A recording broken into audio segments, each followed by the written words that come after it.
Esse programa é um oferecimento Correia e Xavier Advogados, comprometimento e competência. E Grupo Épicos Outlier, excelência em contabilidade, compliance e controladoria. Canal Universo Equestre apresenta Tô na Pista, com Luiz Fernando Monzon. Oi, amigos, é sempre um prazer tê-los aqui conosco. Hoje nós temos um programa muito especial, principalmente para quem está envolvido com a criação do cavalo brasileiro de hipismo.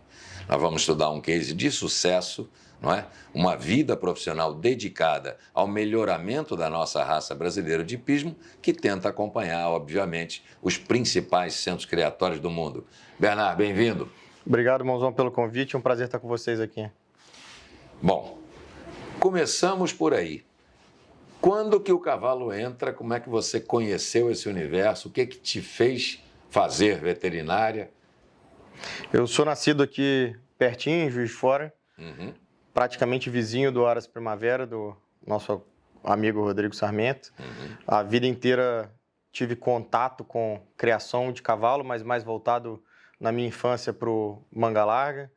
Com o passar do tempo, me mudei para Belo Horizonte, frequentei um pouco o CEPEL, mais como espectador do que praticante do esporte e tudo, mas sempre com amor e atenção aos cavalos. Me formei no Sul, comecei a trabalhar na Hípica Paulista, fiquei 7 anos em São Paulo, entre Hípica Paulista e Clube Hípico de Santa Amaro. Nunca jockey? Nunca jockey, sempre voltado ao cavalo de esporte, sempre voltado ao cavalo de hipismo, né? E em 2010 eu abri a minha clínica, minha empresa no interior de São Paulo, onde aí minha intenção e o meu envolvimento não só com o cavalo de hipismo na parte esportiva, mas a parte de criação aumentou bastante. De lá para cá, tive contato com grandes criadores, começamos a trabalhar junto e tive o prazer de conhecer, no caso, hoje o meu maior projeto, meu sócio, meu amigo, meu irmão, o Daniel Brambila, que a gente começou com 4 cavalos em 2010 e hoje acredito que a gente está consolidado aí no cenário nacional, na criação, como mais um dos grandes criadores que nós temos no Brasil. Quantos nascimentos, em média, vocês têm lá hoje? Atualmente, do cavalo brasileiro de hipismo, nascem 75 potros, em média, no Aras. É grande, 75? 75. E quando você fala do brasileiro de hipismo, tem outras raças agregadas aí? O Daniel tem uma paixão bastante pessoal, que é o quarto de milha, de tambor. Então, ele tem 4 éguas ali de altíssimo nível também no quarto de milha de tambor, 4 éguas importadas de super linhagens, com estatísticas comprovadas, assim como as nossas éguas de salto. Mas aí ele faz em torno de 10, 15 potros quarto de milha.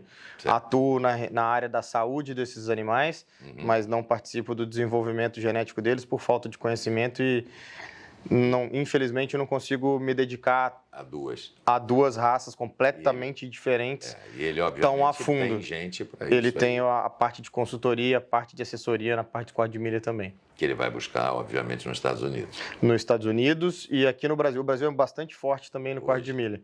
Os Estados Unidos ainda é um celeiro muito grande de éguas, quarto de milha, mas o volume de cavalos produzidos em termos de qualidade aqui também já atendem o mercado internacional também. Interessante isso. Bom, começa essa parceria, né? E que culminou, eu acho que foi o mais importante leilão que vocês fizeram no Brasileiro Sênior Top dentro da Hípica Paulista. Foi realmente um happening. Vocês fecharam aquela frente da entrada, os cavalos entravam no meio do público, a visitação aos animais. Eu nunca vi tanta gente assim andando. De onde vem essa marca BR? O Daniel é muito pragmático nas coisas que ele faz, ele gosta das coisas de fato muito bem feitas e eu divido isso com ele. A gente participou ao longo de todos esses anos de diversos leilões em parceria com o Festival do Brasileiro de Hipismo, de outros colegas, de outros aras, e a criação nunca foi tão grande no Aras como ela é hoje. A gente começou criando 2 potros, 4 potros, 6 potros, 10 potros, 15 potros. Hoje a gente tem um volume que a gente consegue atender o mercado de maneira direta, com as vendas diretas no Aras, através das visitações e dos encontros que a gente faz ao longo do ano, onde todos são muito bem-vindos, onde todos são convidados. A gente sempre publica isso e deixa uma abertura, uma maneira de contato direto com a gente para poder agendar tanto as visitações como os encontros. Agora, com o volume chegando de potros maior, a gente conseguiu formatar o leilão da maneira que a gente sempre sonhou. Certo. Resgatar, de certa forma, o leilão presencial com uma festa bacana, com uma reunião de amantes do cavalo brasileiro de hipismo, de novos criadores, de novos investidores, como a gente tinha no passado.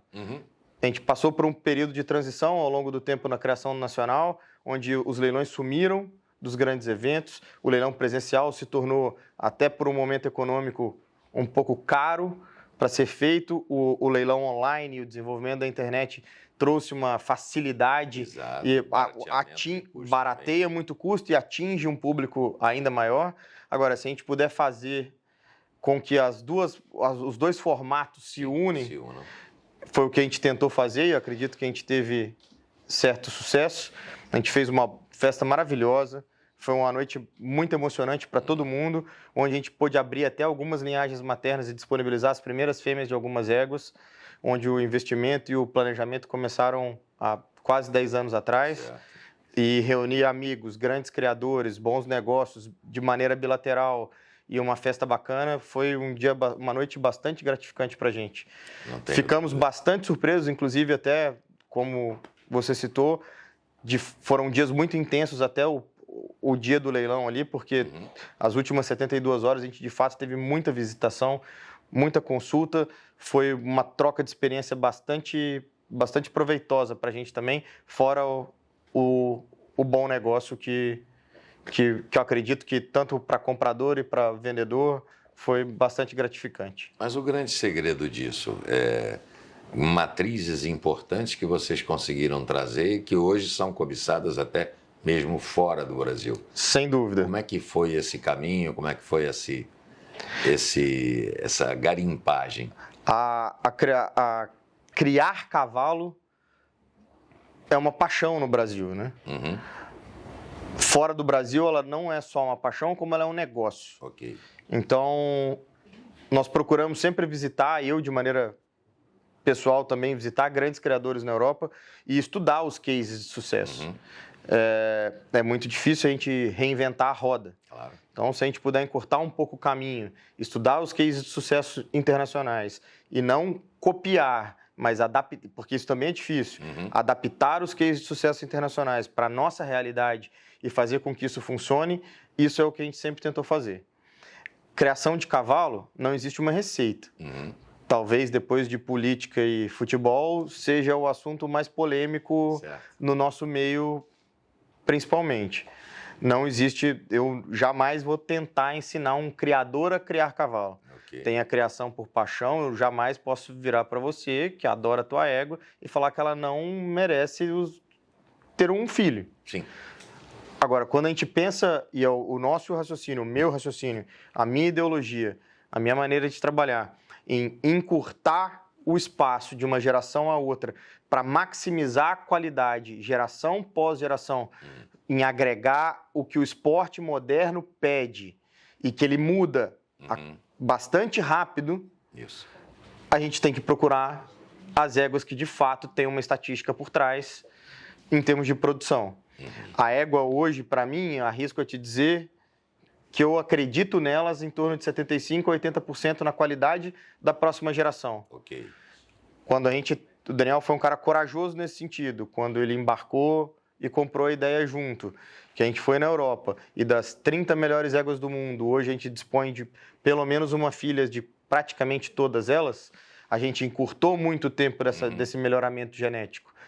Tendo acesso hoje, como a gente tem, aos grandes garanhões do mundo, a gente consegue, geração por geração, acompanhar o esporte moderno. Né? O que há de mais moderno na criação no Mundial. Exatamente. Muitas vezes, alguns rankings tapeiam a criação internacional, a criação nacional, no nosso caso. Né? Nem sempre usar o líder do ranking hoje se torna o melhor negócio para um criador. Os garanhões são pontuados pelos filhos. Sim. Para um filho estar pontuando um garanhão, vamos considerar de maneira geral aí que ele tem pelo menos 8 anos de idade. Sim. Ele foi usado há 9 anos atrás. Sim. Se nós usarmos esse mesmo garanhão hoje, esse nosso cavalo que vai nascer no ano que vem vai demorar mais 8 anos. Então a gente vai estar sempre trabalhando em termos de competitividade de mercado com o mercado europeu, a 16, eles vão estar usando hoje, a gente está usando 16 anos depois. Certo. Eu tento encurtar esse espaço o mais possível. Da maneira mais proveitosa e possível que a gente consegue trabalhar. O meu sonho, o meu grande sonho é que a gente consiga um dia trabalhar com garanhões jovens. Certo. O que o mercado brasileiro, o mercado de maneira geral, ainda não aceita muito bem. Mas quando a gente tem grandes éguas, essas éguas com estatística comprovada, e o que a gente chama de apelo comercial em cima delas, isso me abre essa porta. Nem sempre o garanhão vai limitar a qualidade do produto. Se eu puder usar os novos junto com o que o mercado europeu usa, por que não?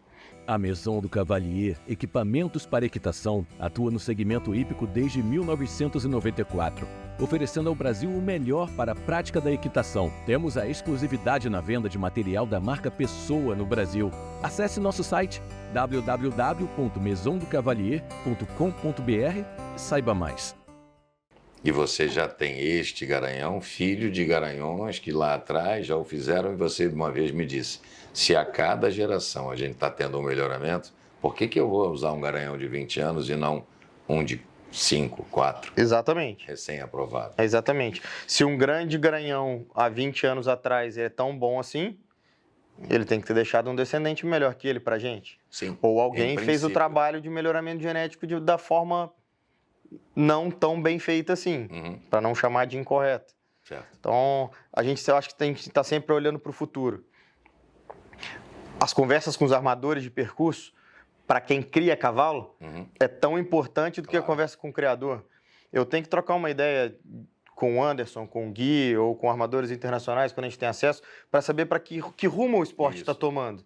Que tipo de cavalo eu tenho que criar para o que eles vão me pedir na pista? Se a gente não tiver essa comunicação de maneira geral e esse foco.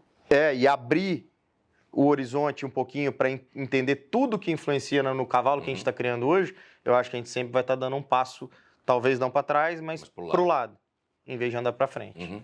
Então, a criação de cavalo, quando a gente começa a estudar dados, e a estatística hoje vem aí, o acesso à informação que nós temos hoje é muito grande. Se a gente souber ler todas as informações que a gente tem nos bancos de dados, hoje com o Horse Telex, o Hipomundo, o Jumper e todas as outras ferramentas que a gente dispõe, isso tem uma ajuda muito grande até na hora de fazer um cruzamento. Só estudar, só ler, só usar os números, pode não de nada adianta se você não tiver um certo feeling. Certo. Se você não fizer pura e simplesmente a seleção. Nem todo cavalo macho é garanhão, nem toda égua proveniente de uma linha materna importante é de fato uma produtora, perdão. Então, é o que eu faço sempre uma analogia com uma árvore frutífera. Uma grande família produtora é uma árvore frutífera. Nem todo galho da árvore frutífera dá o fruto. A gente tem que escolher o galho certo. Pegar a fruta o mais bonita e o mais madura possível. E dela, dar o próximo passo. Geração. Interessante. Principalmente quando você tem essa visão do futuro do cavalo do esporte. Para aí você tem que imaginar o futuro do esporte. Exatamente. Para descobrir que tipo de indivíduo você vai precisar. Não é? Já foram enormes, com ossatura forte e tal, quando os ganchos eram mais firmes, mais largos, varas mais pesadas. A história do esporte vem evoluindo, mudou a armação, mudaram as distâncias, isso você precisa de um cavalo mais elástico. Né? Exatamente. Hoje é a nossa briga. A briga na maneira coloquial de dizer, na minha humilde opinião, quando a gente faz uma seleção de garanhões, por exemplo, com uma distância extremamente curta e engessada, onde você passa garanhões de diversas idades na mesma distância, você está cometendo um crime. Sim. Se a gente procura o cavalo com o lance maior, com o galope um pouco maior, o equilíbrio melhor. Você não pode colocar ele para deformar o seu salto no momento de fazer a seleção num espaço onde literalmente ele não cabe. Isso. Então, se a gente não entender o esporte, você não consegue entender a criação. Certo. Infelizmente. Por melhor que seja seu feeling, por melhor que seja sua égua, por melhor cruzamento que você faça, por mais caro que você pague na sua cobertura, todas as engrenagens têm que andar junto. Sim. Senão você não vai atingir seu objetivo final. Se naquela distância ali que você colocou, ela beneficia um cavalo menor, você, por exemplo, pode estar tirando um salto muito bacana de um cavalo que, teoricamente, não chega aonde aquele que a gente quer chegar. Exatamente. Eu cheguei a ousar dizer lá que quem devia apresentar o seu cavalo é a sua própria equipe, não ter uma equipe fixa. Claro, equipe de apoio e tal, aquelas voltas, mas a distância, o criador que treinou o cavalo vai lá e coloca para tirar o melhor salto do cavalo. Isso vai demandar um pouquinho mais de tempo? Talvez, mas já demora bastante. Exato. Chegando no ponto em que você quer, mas você tem a liberdade de... E isso é só um exemplo daquilo que a gente está falando. De um monte de... Então, como você citou, a armação era diferente, as varas eram mais pesadas, os ganchos mais robustos, mais fechados. Hoje em dia a gente não tem espaço para o cavalo, como a gente dizia, patudo e lento. O esporte hoje é extremamente ágil. Isso é em todas as categorias. Claro. Não é só no alta performance, não é só nas categorias de base. O amador não quer um cavalo lento hoje. Ninguém hoje quer um cavalo com queixo duro, com uma montabilidade ruim. Então, todas as características que a gente tem que procurar na criação para alta performance se encaixam em todas as categorias. Sim. Aquela velha história também, mas eu crio o cavalo para um amador montar. Eu não conheço um amador que gosta de um cavalo que não tem um certo grau de limpeza, que prefira um cavalo bocudo de um cavalo com a montabilidade em ordem, com boa força, que saiba mover o corpo. Eu não conheço. Quando a gente pergunta ao profissional, o amador ou a categoria de base, todos me falam das mesmas características desejáveis. E se a gente tentar mirar sempre alto, você vai acabar acertando. Nem sempre a gente vai atingir 100% dos cavalos no nível mais alto desejável. A estratificação vai ser meio que natural. Se a gente mira no meio, você só vai estratificar para baixo, você não estratifica para cima. O outliner sempre vai existir, mas ele é erro estatístico. É por aí. Nós vamos dar uma pequena parada agora para visitar um dos nossos apoiadores, que mais uma vez agradecemos. E você que está envolvido no meio, um universo equestre, conte conosco. Mostre seu produto, seu serviço, entre em contato com a gente volta já já. Dá uma olhada nesse vídeo, que espetáculo.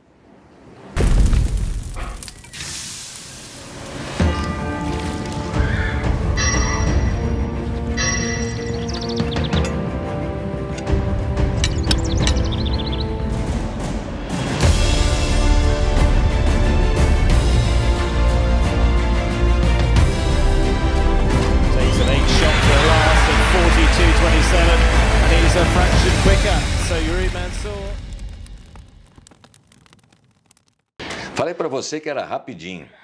Belo aras, belos animais, belas conquistas. Bernard, você nessas viagens que você acompanhou grandes cavaleiros e tudo isso, você já viu os Rosa Místicas pulando por aí, né? Sem dúvida. Com bastante sucesso, inclusive. A Miss Blue, motivo de orgulho nacional. Claro. Propriedade do Guilherme e da Thalita, o super investimento sob a cela do Yuri Mansur. Incontestável qualidade nacional no mercado internacional. E a gente tem tido cada vez mais procuras no mercado nacional. Exatamente. A Europa já virou os olhos para o Brasil e agora com a abertura de fronteiras que foi há pouco restabelecida, só vejo crescimento para o nosso mercado. Quando o Bernard fala de abertura de fronteiras, é exatamente o Brasil está apto de novo a exportar cavalos para o hemisfério norte, tanto os Estados Unidos quanto a Europa. Vamos dizer assim, passar daquela fase do medo do mundo, do mormo, que foi encontrado aqui no Brasil. Eu não quero entrar muito nessa seara, porque o mormo no Brasil foi muito mais notícia do que fato. Exatamente, o mormo não é uma exclusividade brasileira. Isso também isso. Não é um motivo de orgulho nacional. Eu, pessoalmente, acredito muito mais num protecionismo econômico de barreira do que no motivo sanitário. Mas agora a gente está, de fato, liberado, aberto. Ainda não todos os estados, a gente ainda segue trabalhando para isso. Mas agora a gente tem tudo para aumentar as exportações do nosso cavalo. E eu não tenho dúvida que mais e mais vezes nós vamos ver os cavalos brasileiros de pismo brilhantando a nossa criação no cenário internacional. Essa parceria do criador com os grandes formadores de cavalo, grandes atuais e grandes que virão, como é que você, veterinário, entende isso? Como é que você administra com o seu investidor, com o seu proprietário? Porque eu sei que você tem outros investidores. Sim. Como se forma um grande conjunto no Brasil e não simplesmente exportar bons cavalos, exportar talentos cavaleiros? Eu acredito que o valor tem que ser dado a cada etapa da formação do cavalo. A escolha da égua, para mim, é de extrema importância. Um bom garanhão, boa mentalidade. Agora, a gente não pode esquecer que o criador não faz todo o trabalho sozinho. Os cavaleiros estão aí e desde um bom domador, principalmente durante as categorias de base de formação do cavalo, o papel do profissional, do cavaleiro, é extremamente importante. Eu acho que ainda falta, na minha humilde opinião, valorizar a mão de obra dos cavaleiros, principalmente no sentido de para que eles não tenham que se preocupar com uma premiação, com um resultado talvez um pouco precoce para aquele tipo de cavalo, para acelerar um processo. Infelizmente, a nossa criação no Brasil ela ainda é um pouco vaidosa. Quando eu falo a criação, já estou falando também da parte da formação do cavalo. Então, tem muitos proprietários ainda que agem de maneira imediatista, pondo pressão no cavaleiro, pedindo escarapelas a todo custo. Não vou falar nem de premiação em dinheiro, porque não é bem o caso. Não é o caso, mas eu acho que, e principalmente, tratar cada cavalo de maneira individual. Eu tenho uma super 7 anos em casa, que ninguém a viu ainda saltando as categorias de 7 anos. E não é porque ela não tem qualidade para saltar uma prova de 1,35 no Brasil. Na minha humilde opinião, é porque ela tem mais qualidade do que isso. Então a gente tem que dar o certo tempo para cada cavalo. Muito cavalo anda seguindo as categorias de maneira comum, vamos dizer assim, seguindo no tempo certo. Os grandes cavalos, na minha humilde opinião, eles não seguem a categoria no tempo certo. Eu já falei algumas vezes isso na minha vida. Uma das coisas que eu fiz quando comecei a comentar Olimpíadas, né, no Sport TV, era exatamente isso, pegar estatísticas dos grandes campeonatos de jovens cavalos, o Mundial de Lanaken e tudo, e olhar qual o percentual daqueles cavalos chegava no torneio continental, na Copa do Mundo, no Campeonato Mundial e nas Olimpíadas. E é muito baixo. Exato. E o cavalo que aparece fenômeno na idade correta, saltando as grandes provas, indo a Arren e dando show, você vai procurar a carreira para trás dele, ele saltou muito pouco, saltou muito em casa. Ou seja, o pequeno criador tem exata noção do que é fora de série, que ele segura. Os cavalos que ele acha que são comuns, que é para comércio mesmo, ele coloca e apressa eles dentro da idade. E aquele que não tem habilidade nenhuma, ele vende para o vizinho que vai se divertir ali nas provas regionais. Não é? Exatamente. Então, aquele que é preservado normalmente vai mais longe e vai mais tempo. Não, para mim não existe um super cavalo sem um super cavaleiro. Sem um super grupo, sem super equipe. Sem uma super equipe, né? O nosso esporte diversas vezes é bastante comparado ao automobilismo por conta disso. Ninguém consegue fazer nada sozinho. Agora, todo mundo é de fato bastante dependente. Agora, e eu também não tenho nada contra aquele cavalo que de fato segue com tranquilidade subindo as categorias. E quando eu falo de seguir a categoria, eu não me importo com a altura. Na minha humilde opinião também, as nossas alturas do por idade no Brasil, elas são baixas. Sim. Elas são baixas. Comparativamente, sim. Elas são baixas. Agora, para mim, um cavalo de 7 anos, ele pode terminar o ano saltando as provas de 1,40 e 1,45 sem problema nenhum, desde que ele seja bem levado nessa situação e desde que ele esteja pronto para isso, fisicamente, mentalmente, o que muita gente ignora um pouquinho esse aspecto dos cavalos. Toda a parte de nutrição, de locomotor, mentalmente e tecnicamente. Quando tudo está em ordem, quando tudo está ok, é hora de você dar um passo para frente. Né? Ou, às vezes, correr um cavalo pensando simplesmente em cumprir o objetivo do trabalho, que aquele que você é contratado para fazê-lo, nos 5 anos, nos 6 anos, talvez não seja o melhor caminho. Certo. Alguns cavalos vão reagir super bem a isso. De novo, não existe receita de bolo. Agora, eu acredito que a formação do cavalo tem que ser cada vez mais tratada de maneira individual. E ser respeitado o tempo que cada um precisa para chegar de fato na alta performance, e nem sempre na alta performance na prova do 1,50 m, mas na sua alta performance. No limite dele. Exatamente. E vamos voltar um pouco àquele assunto da genética que eu gostei muito. O objetivo, e você obviamente pode levar novos criadores a isso, é tentar economizar tempo para chegar numa qualidade parecida.